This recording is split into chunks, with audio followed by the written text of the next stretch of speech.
Hi, I'm Brad, and welcome to Coop Dreams. We've grown a lot since we introduced our first 4 hens to the rec center, and we're growing some more. We're breeding our cows and our goats, so we should have a calf, maybe, and we should have some kids, maybe. In addition, we've gone back to school with the Brinzy Earth Day Hatch-Along to teach kids the miracle of hatching chickens. Also here at the farm, we've hatched our own guinea eggs and our own turkey eggs and added some cool new breeds from the hatchery. We've continued to try our hand at organic gardening and added 2 raised beds this year. We're also going to focus on just a couple of beehives. In addition, we've added some rescue rabbits to the Coop Dreams farm, and later on this year, we'll be doing our 17th Coops for Troops presentation for a worthy military family. So keep joining us, laughing and learning right here on Coop Dreams. Last time on Coop Dreams. Taking a break from spring chores, we made a full day out of a field trip with our friends from Belstra Milling. First stop was to the Fair Oaks Pig Adventure with its interactive learning center, which remarkably sits over a fully operational mid-sized pork production facility. Thanks to the large window-lined viewing rooms, students can see and learn everything about pig production from breeding to weaning. One desired outcome of the different learning centers is to educate and help kids develop a greater interest in various aspects of agriculture and also realize the many possible vocational avenues that are available for different career paths. We then stopped by Belstra's milling and packaging operation for a tour and to see firsthand what all goes into the feed we use for our animals. In the afternoon, we had the pleasure of meeting up with Steve Howe, owner and operator of Howe Farms in Crown Point, Indiana, just south of Chicago. Steve runs a working farm of about 50 acres that was part of the family farm his grandparents had started back in 1851. All right, well, I have heard a ton about you from John and about this farm. He said that you would be kind enough to give us a tour. Oh, I'll show you. Are we pulling you from anything, or you can? You're good. All right. You're good. Where do we start? You want the grand tour, like walking through here, walking through the hops and everything, down to the barn. First of all, I've heard you're really unique. That there's some weird stories behind you. That's who are you talking to? That was left for me to discover. I'm unique in what way? I don't know. That's what I'm here to find out. I heard you were unique. No, that's not true. Run of the mill. Actually, John, you just drove 3 hours to video people. To meet you. Yeah, that's unique. John actually said you and I are pretty similar. We're good looking. I actually noticed how good looking you were.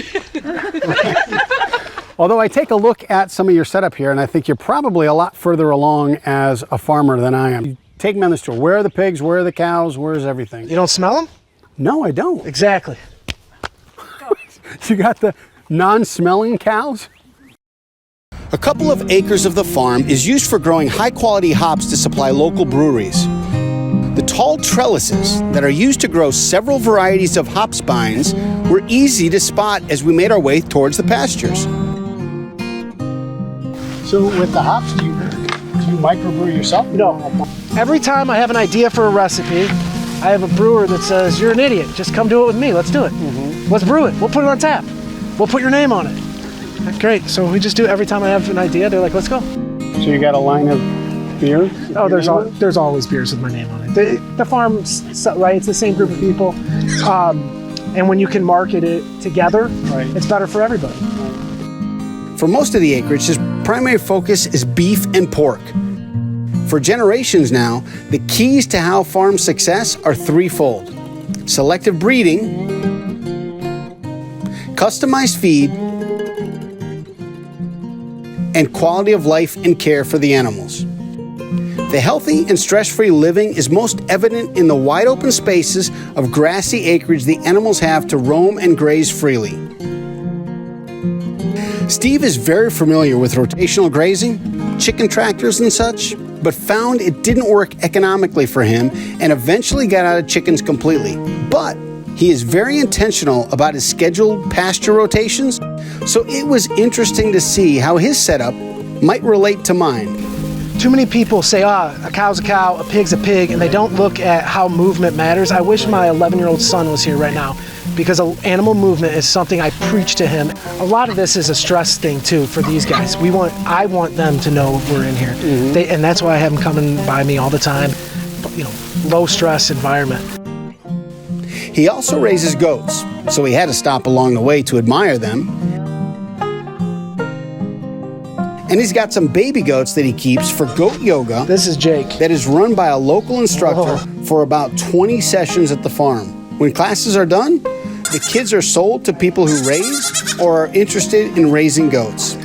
Seeing firsthand how someone like me operates the farm successfully is inspiring. I don't know if we'll have pigs anytime soon, but I've seen enough of them on these visits that my interest is piqued again. Heading out to the goats, gonna give them some B12, hot day, give them some vitamins and stuff. Can't go out there without food. They're pretty unforgiving with stuff like that. So I got my Evolution feed in here. These scoops, I've had these now since we started. These exact same scoops. Got them from Coop, coolcorp.com. We use them for everything. We use them for the chicken feed. We use them for the goats. We use them for the cows. But I got to take them some feed, otherwise they'll revolt and be upset with me.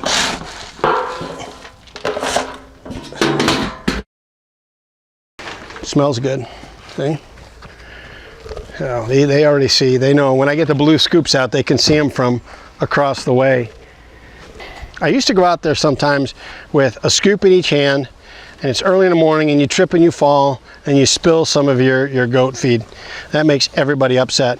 So this is the formula I've come up with now. They interlock. It's tougher to spill. When I get out there, then I break them apart, half in each, feed in one trough, feed in the other. They're like freaking animals when I come out here. They'll push me over, they'll knock me over to get to this feed. It's crazy.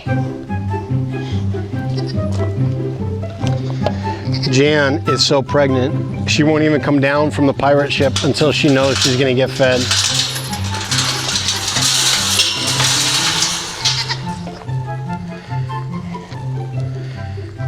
You guys want your vitamins first, or do you want your feed first?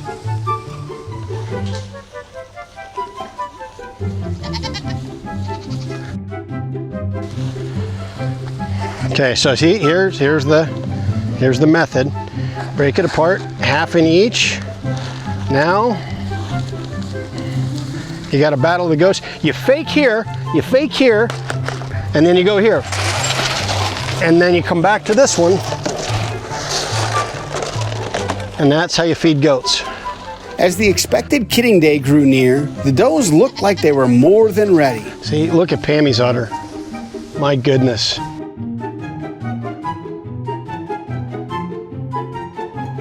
Force was successful breeding with 3 of our 5 does, Jan, Josie, and Sweet Pammy.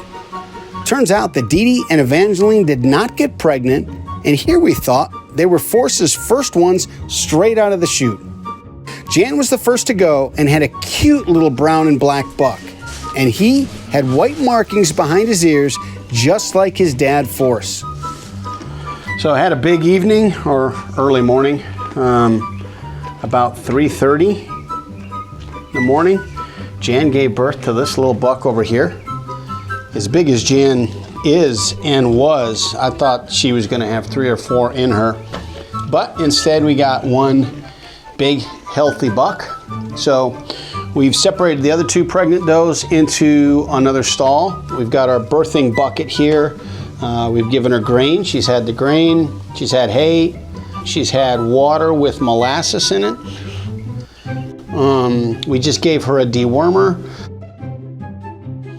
We put an iodine solution on his umbilical cord to make sure that we could prevent any kind of bacteria getting in there.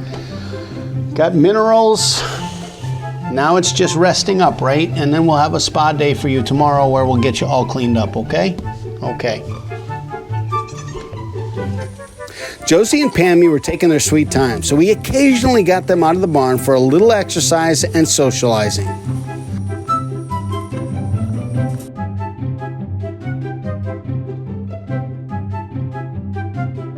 Sometimes it didn't work so well, and all the goats came to the barn and wanted in on the fun. Animal crackers are always a must for redirecting their attention in the direction you want them to go.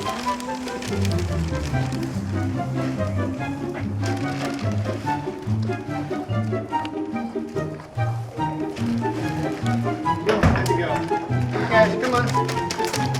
Come on.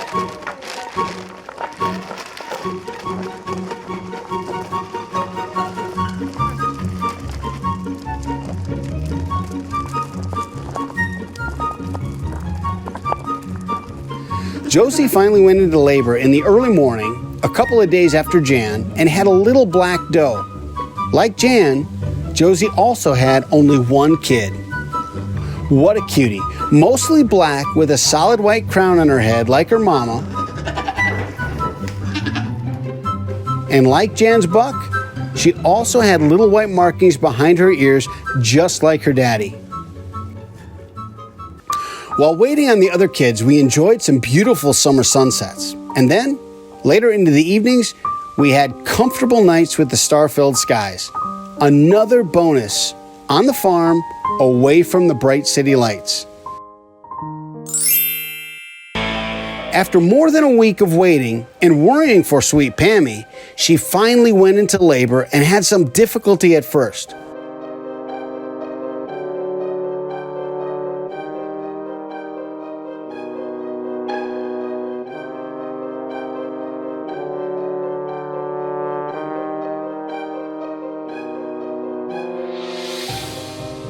But it was a big doe that eventually came out.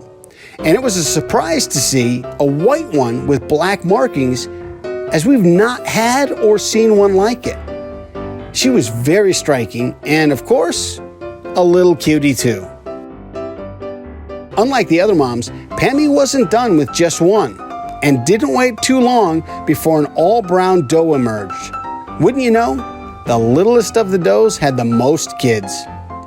How exciting to have 4 kids, 3 does, and a buck. It wasn't as many as we had thought we were going to have, but it was the perfect number for adding to the herd, so we didn't have to worry about selling any.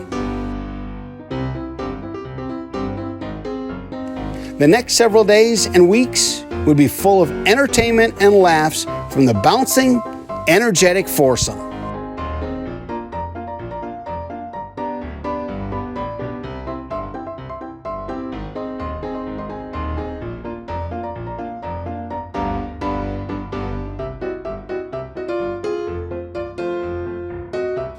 Eventually, they were all given names: Pat Tillman, Amelia Earhart, Karen Blixen, and Charlotte Davy.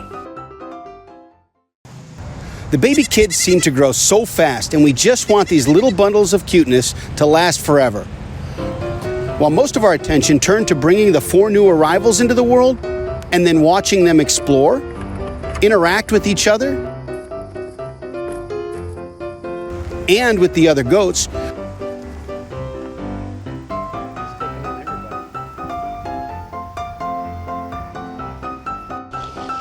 Oh, hey.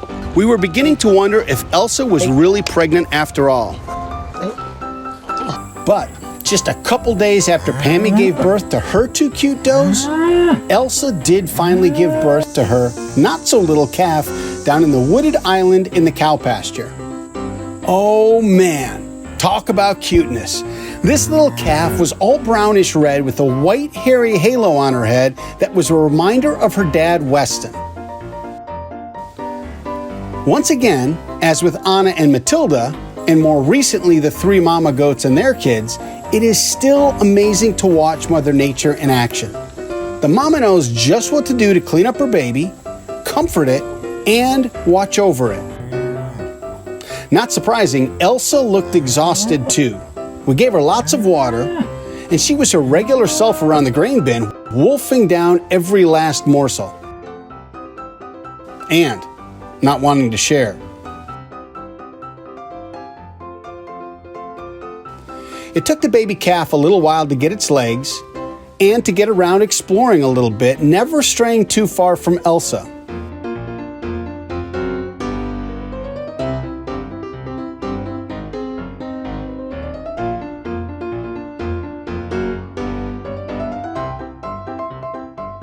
and Elsa would let her know when to get back to her.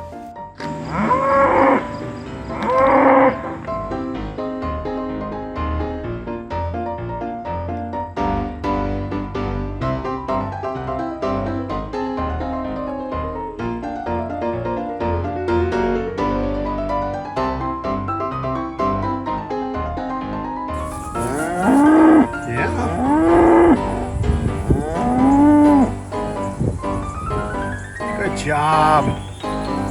It didn't take her long before she took to running and exploring.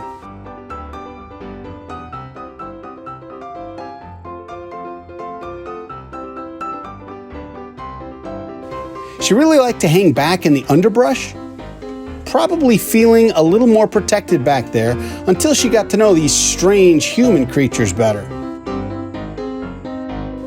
It was comforting to see Anna and Matilda accept the new arrival without any issue. Eventually, it seemed that Matilda and Mia buddied up like a couple of little sisters. Elsa remained bossy, and all seemed right in the cow world.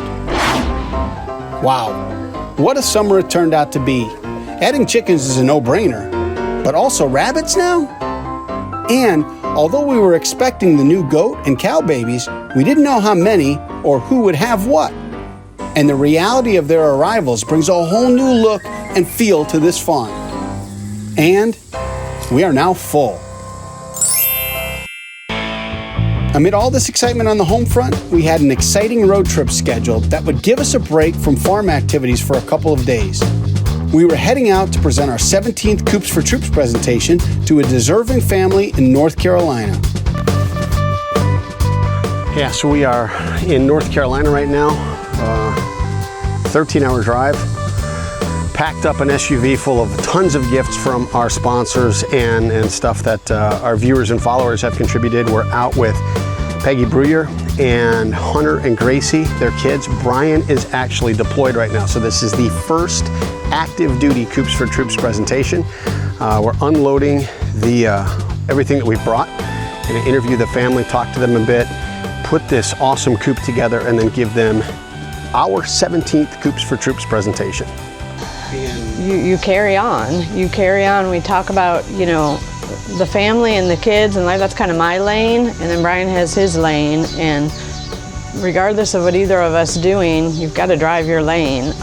You just do. I mean, we're doing college tours. Like, life doesn't stop because Daddy's gone. It is stressful that you don't have your partner and that person to kind of help you, but I always have in my head, what would Brian do and what would Brian think? And we still partner, you know, parent together, whether he's here or not. You gotta have good communication skills and good trust in one another that you're handling what needs to be handled when the other one's not there. But you don't have a choice, so you just do. I try to say, like, same thing my mom said, if I don't hear anything, then it's good news. And when he does call, I like to talk to him. There is hard times where it's like hard to, there's definitely fears of when he's gone. Like, I had a dream one time that something happened, someone came knocking on the door, so there's definitely that anxious, nervous factor in it, but we manage and just get through and just rely on the fact that he'll be home soon.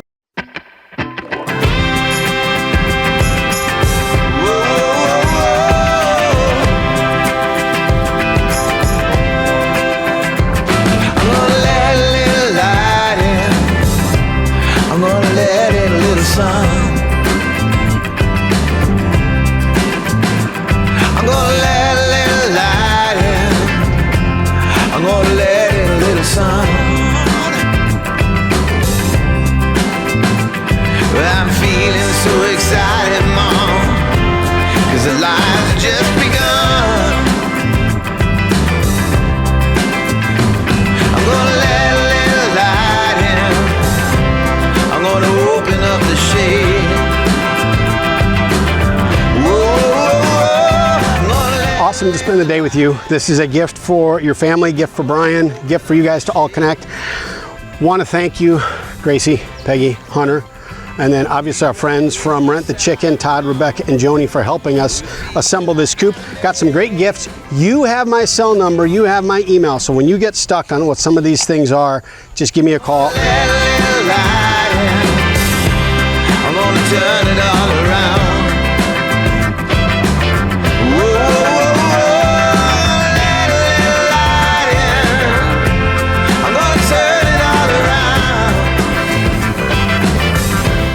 To watch episodes on the go, be sure to download the Coop Dreams app. And for even more fun, like Coop Dreams on Facebook, follow us on Instagram and Twitter, subscribe to our YouTube channel, and visit our website at www.coopdreams.tv. Okay, so have you always wanted to get into farming? I grew up farming down by you. So I lived the summers down there my whole life. What's crazy is he buys cattle, I just found out he buys cattle from our neighbor, Mike Myers. Unbelievable. Crazy. Small world. Okay. 3 hours. So this is an unnamed baby buck that is 6 hours old right now. Little sweetie Jan's first little kid. This cuddler doesn't like to be picked up yet. We'll go back to mama.